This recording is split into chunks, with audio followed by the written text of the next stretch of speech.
Kumusta mga brad? Isa sa pinakamagaling or pinaka-deadly pagdating sa panggagaya, walang iba, China yan. Yung imposible para sa iba, posible sa kanila. At karamihan nga din po sa mga gamit ngayon, made in China. Pag may nakita silang kakaiba at pwedeng gawing pera, kokopyahin agad nila. Katulad na lamang po sa mga motor. Kung mapapansin nyo, ang daming motor na magkakamuka pero magkaiba ang pangalan. Aminin man natin sa hindi, isa sa mga magkakamuka na yon, made in China. Pero syempre hindi naman natin dinidiscriminate yon. Kasi nga sabi nila, God made heaven and earth and the rest was made in China.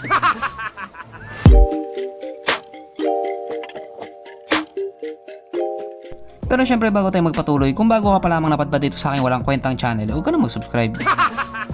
So yun na nga, hindi po natin masisisi yung ibang tao kung bakit pinipili nila yung produktong made in China. Kasi yung made in China, mura na, magmumura ka pa.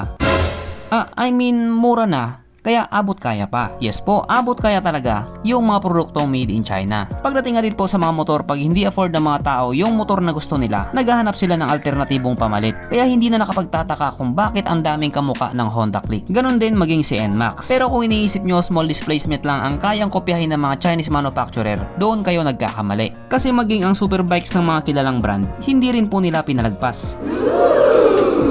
Sabi pa nga ni Elon Musk, hindi nila kayang kopyahin ang Tesla cars ko. Sabi ng Chinese manufacturer, Uwe, kinopya nga namin mukha mo? Tesla pa kaya?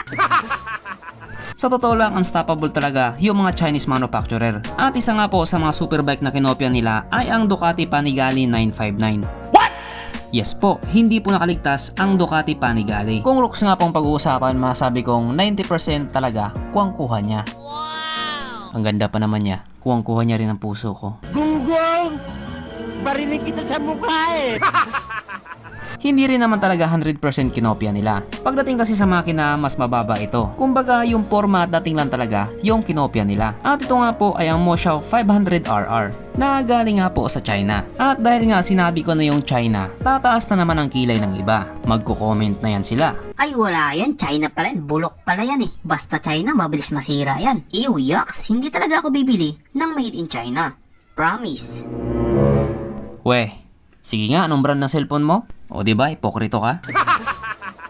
Alam niyo mga brad, tanggapin na kasi natin na karamihan sa mga produkto ngayon made in China. Hindi man pang long term, at least na experience natin. At dahil dyan, pag-usapan na po natin kung ano nga bang meron sa motor na ito at kung gaano nga ba siya kaganda. So ito nga po ang Moshao 500RR na mayroong 471 cubic centimeter engine displacement, twin cylinder, at ito po ay naka 8 valves. Pagdating naman po sa kanyang power, ito po ay mayroong 48 horsepower at 8,500 RPM. So doon pa lang sa makina niya, ang layo na doon sa pinagkopyahan niya. At ayon nga po sa mga Chinese na nag-top speed sa motor na ito, ito daw po ay kayang tumakbo sa bilis ng 165 km/h. Pero kung sakaling dalhin yan sa Pilipinas, panigurado aabot ng 200 kph yan. Syempre, ibang usapan na kapag Pinoy na nakasampa.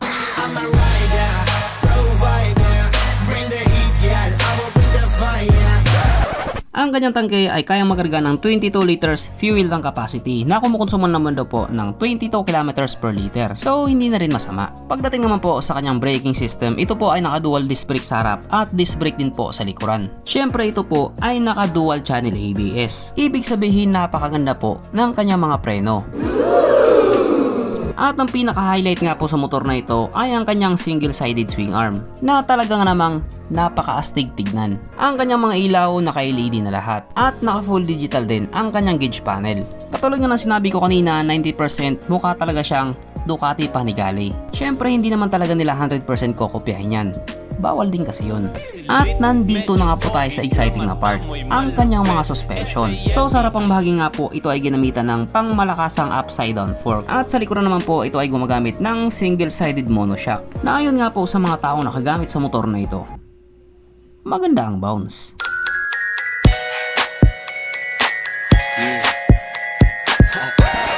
Yun o, panigurado, wala na namang nalungkot.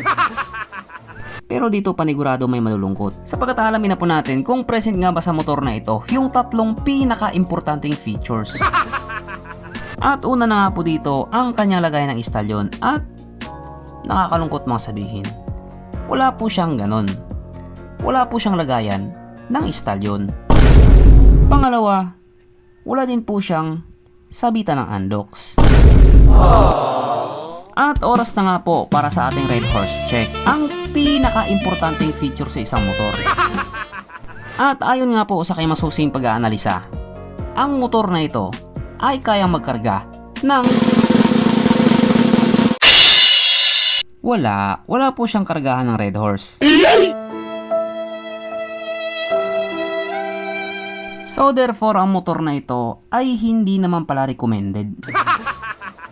At ang presyo nga po nito sa bansang China ay nagkakahalaga ng 35,000 yuan, na kung i-convert nga po natin into Philippine peso, ito po ay papatak ng 285,000 pesos. So napakalayo po ng presyo kung ikukumpara doon sa Ducati Panigale. Okay.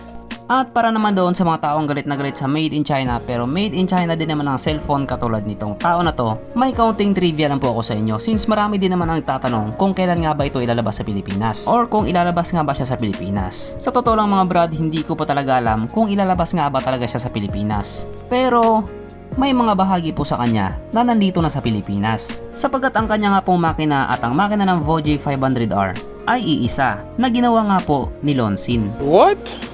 Yes po, parehas po sila ng makina. At alam din naman natin na yung makina ng Lonsin ay matibay din talaga. Kaya sa madaling salita, hindi rin talaga pipitsugin itong Mushaw 500RR. Kaya kung sakaling ilalabas siya sa Pilipinas, panigurado marami din ang bibili niyan. Kaso lang, hindi ako kasali doon. Wala akong pambili. So hanggang dito na lang muna mga brad. Kung may gusto kang sabihin or gustong idagdag doon sa mga sinabi ko, mag-comment ka na lamang sa baba. At syempre, katulad ng dati, hindi magtatapos ang video na ito na hindi sumisigaw ang nag-iisang hari ng shoutout. At alam nyo na kung sino yon.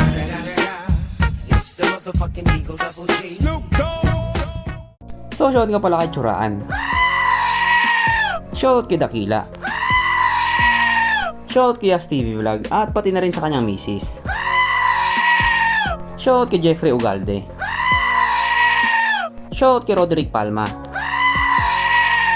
Shoutout kay Aaron Sarinas. Shoutout kay Mark Montisoso. Shoutout kay modernong cowboy Hineting Gala. Shoutout kay Nixon Abueva. Shoutout kay John Vincent Paez. Shoutout kay Ambuting. Shoutout kay Peter Noel Pinili at pati na rin sa kanyang anak na si Madison Rain. Shoutout kay Raymond Mirabel. Shoutout kay Laz Motovlog. Shoutout kay Anthony Kayanan. Shoutout kay Tapsi Moto. Shoutout kay Simeon Edward Inceso.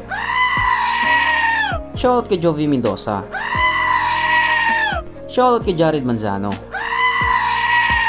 Shoutout kay Erwin Inyal. Shoutout kay Rams Barbon.